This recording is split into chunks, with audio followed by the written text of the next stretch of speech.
지금 또 하나 탄핵 건이 하나 터졌죠. 탄핵 사유는 차고 넘치는 또 하나 사유가 이제 해병대 수사 개입, 해병대 최수근 상병 사망 사건 수사 개입 이건데, 이 묘한 게 걸려 있는 거예요. 사실 한나라의 국가 원수가 되려면 타당한 이유로 군대를 안 갈 수는 있어요. 장애인이거나 뭐 감옥에 갔다 오거나 해서 그 군대 갔다 온 만큼이나 뭐가 있다면 상관없는데 아직도 의혹은 남아 있는 거잖아요. 정상적인 시력이었다가 신체 검사할 때만 뭐 부동시였다가 이런 자가 해병대 수사에 개입을 하는 거예요. 그 중에 하나 어제 나온 것 중에 그 해병 1사단 있고 1사단 밑에 뭐 여단장도 있을 거고 연대장도 있을 거고 그럴 거 아니에요. 해병 체계는 제가 잘 몰라요. 그럼 그 밑에 대대장들이 있을 거 아니에요. 대대장들 대화방에 그 일어난 정황들을 JTBC가 입수를 했더만 그 대화방이 있을 거 아니에요. 누군가가 이제 제보를 했겠지. 현장 지휘 대대장 대화방 통째 입수. 요즘에는 군인들 우리는 그때 없었는데 군인들 또 카톡을 쓰는 거야. 되게 신기하더라고. 그러니까 난 저게. 사실 이제 그 법적으로는 이제 그 군에서 제공하는 무전기를 통해서 무선 통신을 해야 되지만 무선 통신을 하면은 단체 대화가 안 되잖아요. 네, 그러니까 불편하니까 이제 단톡방에 쓰겠죠. 근데 저 대대장님들아, 쓰려면 텔레그램을 쓰세요. 그러니까. 카톡은 그냥 털려요. 사실 법적으로는 저거 다 불법이거든요. 불법이지 불법. 보안사항이 그대로 나오는 거잖아요. 그 내용 중에 핵심 뭐냐면 사단장님 지시, 사단장님 전화 지시 중 엄청 화났음.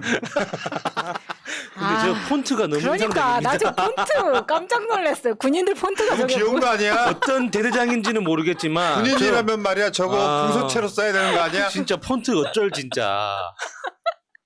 그 내용 한번 볼게요. 실제로 요건 이제 그래픽화 시킨 거. A 중령. 중령이면 대대장이겠죠? 간부들이 솔선해서 통제할 것, 특히 포병부대. 9시 30분 전개한 부대는 포병이라는데 현 시간 이후 현장 지휘 똑바로 할 것. 일렬로 비효율적으로 하는 부대장이 없도록 바둑판식 수색 정찰을 실시할 것. 특히 포병이 비효율적임. 수색하는데 쉽게 표현해서 각이 안 나온다는 거예요. 그러니까 이게 사단장이 계속 실시간으로 지켜보고 있었다는 뜻이잖아요. 그러니까 계속해서 대대장들을 압박을 합니다. 무리한 수색을 강행하도록. 그 다음에 A 중령에 이어집니다. 호흡 피해 복구 작전이라는 용어 사용 철저. 놀러 온 것이 아니다. 똑바로 군인의 본분을 다할 것. 이상 사단장님의 지시. 뭐요? 사단장님의 지시. 사단장님이에요? 좀 전에 전화 와서 엄청 강조함. 지금 사단장님 전화 지시 중. 엄청 화났음. 아 역시 군 리필이어서 이 사단장님을 잘 모르네. 그래서 임성근 해병 제1사단장이 저렇게 닥달하고 화를 내니까 군인들이 수색에 있어서 무리할 수밖에 없었다는 정황이에요, 저게. 자, 그 다음 거 한번 볼까요? 뭐 비슷한 맥락입니다. 이게 이제 이런 내용들이 들어가 있는 거예요. 그래서 저번에 이 비슷한 우리가 이야기를 해드린 적이 있어요. 포병들이 특히나 못한다. 그리고 계속 찍어서 강조를 했다는 거죠. 그래서 무리한 수색을 했다. 특히나 현장에서 정말 위험했던 게 다 장화를 신겨가지고 물에 들어가라고 했다는 거예요. 근데 사실 실제로 물에 들어가서 수색을 할 거면 전투화를 신고 들어가야 되거든요. 그니까. 장화는 그러니까 물에 잠기지 않을 때까지는 안전하지만 그렇죠. 물에 잠기고 난 후부터는 장화가 엄청 위험합니다. 어떻게 움직여? 잘 미끄러지기 그렇죠. 때문에. 넘어지면 못 일어나는데. 그러니까 이 사고가 난 거죠. 자, 어떤 그런 정황들이 나온 거고요. 이번에 보니까 야, 그 박정훈 대령 측은 보면 진짜 이분은 내가 봤을 때 거의 전현희급이에요. 완벽해. 전현희 위원장은 제가 내일 인터뷰합니다. 그러니까 이게 이 박정훈 대령을 보면서 한편으로 좀 서글프다고 생각하는 게, 그러니까 전현희 위원장하고 똑같았다고 하셨잖아요. 자기가 할 일을 하니까 이렇게 사람들한테 주목을 받는 거예요. 사실 자기가 해야 될 일을 그냥 수행하고 있는 것 뿐이지 않습니까? 하지 않아도 되는 일을 더 했다거나 자기를 희생한다거나 이게 아니라 자기 본분대로 자기 일을 그대로 하는 것 뿐이에요. 근데 이것마저도 지금 너무나 어려운 시대가 됐다는 게 굉장히 서글픈 거죠. 예. 자, 외압 당시의 상황이 분단위로 기록해뒀다. 어쨌든 비슷한 얘기가 나왔었죠. 뭐냐면 대통령 관련한 사항인데 대충 했겠냐. 녹취도 있다. 여기까지 나온 거잖아요. 그러니까 그때 당시에 그때 기록을 했기 때문에 여기에 전혀 팩트에서 안 밀리는 거예요. 그러니까 이 수사단장은 분명히 안드로이드 폰을 쓴다고 추정이 되네요. 다 녹음이 돼 예, 있어서. 그러니까 다 녹음이 돼 있으니까. 박정훈 대령 측 변호인 메모를 꼼꼼하게 하셨기 때문에 타임라인이 분 단위로 기록이 돼 있거든요. 저희는 비장의 무기라는 게 바로 진실이라고. 이게 다 아시겠지만 수사 결과를 발표하려고 하는 직전에 발표하지 마라고 하면서 국방부 쪽에서 압력 들어와 왜 그러냐고 했더니 대통령실에서 난리가 났다. 대통령이 꽝꽝꽝꽝꽝 했다 해서 이 사건이 이렇게 변질된 거 아니에요. 그리고 결국 경찰로 넘겼던 자료마저도 다시 회수해 가요. 그게 가능해? 그러면서 지금 저 박정훈 대령이 저번에도 정말 놀랍다고 느끼는 게 해병대 수사팀들하고 전화가 왔을 때 스피커폰으로 통화해서 또 목격자가 생긴 거 아니에요. 네. 실제로 그것도 증인이 있는 거 아니에요. 그렇게 해서 압력을 행사하더라. 그러니까 이게 저게 너무나 비정상적인 상황이었기 때문에 이걸 그러니까 자기 혼자서 알고 있는 게 더 위험하다고 판단을 했겠죠. 그러니까 그 주변에 있는 부하 직원들하고 상황을 공유하는 차원에서 즉시 스피커폰으로 통화를 했다고 했지 않습니까? 그러니까 그것도 굉장히 그러니까 이 정치를 모른다, 알고 싶지도 않다라고 했지만 정작 본인은 굉장히 뛰어난 정무적 판단력이 있는 거예요. 그런 것보다 정무적 판단이라기보다도 이분은 본인이 군인이라고 이야기했잖아요. 네. 정확한 것이 더 중요한 것이지. 그러니까 정무적 느낌으로 나중에 내가 처벌 안 당하려고 녹음하는 게 아니라 원래 이런 사람인 거예요. 정확한 사람. 그러니까 이번에 말씀드렸잖아요. 녹취도 없이 지금 이렇게 싸우겠냐라고 예. 박정훈 대령 측 변호인이 이야기한 거는 실제로 이것 때문에 함부로 못 들어오는 거예요. 뭐가 있을지는 모르니까. 나는 압력 행사한 적 없다라고 거짓말 하잖아요. 네. 윤석열 쪽에서는 대통령실에서는 윤석열한테 보고 안 됐다라는 거짓말을 하잖아요.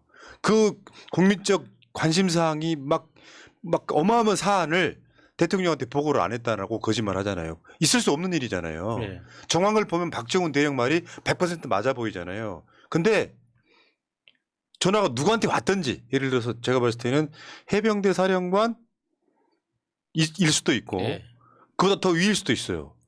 근데 또는 국방부에서 법무관리관 같은 사람이 전화했을 수도 있잖아요. 예. 그런 전화를 녹음을 해놨다는 거잖아요. 외압이 없었다고 저쪽에서는 계속 거짓말 하잖아요. 나 이거 까면 되는 거죠. 그러니까 어디까지가 녹음돼 있는지를 모르니까 미치는 거예요. 그때부터. 그러니까 얘가 들고 있는 무기를 정확히 모르니까 들어가지를 못하는 거예요. 지금. 그러니까 군 검찰이 수사하다가도 녹취 파일 트니까 바로 나가 했다잖아요. 그러니까. 자, 그런데 이런 기사가 있었어요. 해병대 전후에 심상치 않다. 말하자면 해병대가 보기엔 가짜다 이런 얘기예요. 해병대 전후회가 지역사회에서는 어마어마한 힘을 발휘하는 그런 거거든요. 근데 해병대 입장에서는 그 어디 군대도 안 갔다 온 무슨 시력 이상한 대통령 하나가 여기 지가 마치 국가 원수라는 차원에서 수사는 개입하면 안 되는 거. 네. 여기에 대해서 개입을 하니까 해병대 전후의 민심이 심상치 않다는 거죠 지금. 그러니까 특히나 이제 그 해병대의 어떤 그 전후회라고 합니까? 그거 사실 이제 보통 사람들이 보기에는 이해가 안 되는 지점들이 많잖아요. 그러니까 해병대 전후회라는 이름으로 좋은 봉사활동도 많이 하고 지역사회에 기여도 하지만 또 그 해병대라는 이름으로 또 이렇게 뭐 술집이나 놀이공간에서 또 벌어지는 행태들을 보면은 왜 저러나 싶기도 한데 이럴 때 정말 그러니까 이 선작용이죠. 선순환에 일어나는 이 작용이 정말 결정적으로 일어나는 것 같아요. 아니, 그러니까 이해를 따지지 않고 명예를 위해서 모든 걸 헌신하는 이 해병대 정신이 진짜 극단적으로 드러나는 것 같아요. 그러니까 박대령 때문에 해병대에 대한 이미지가 상승된 면이 있어요. 네. 사실 엄청 좋아졌습니다. 그러니까요. 네. 특전사 새끼들 뭐하냐? 근데 해병대 전후회 홈페이지를 갔더니 글들이 막 엄청 올라온답니다. 주로 이런 거예요. 정의는 살아있다. 전후회 움직여라. 해병이여 일어나라. 이것도 민심 미만의 다른 조건 중에 하나일 거예요. 네. 박정훈 대령 욕하는 해병 전후회는 없어요. 옛날 기백은 어디로 갔냐?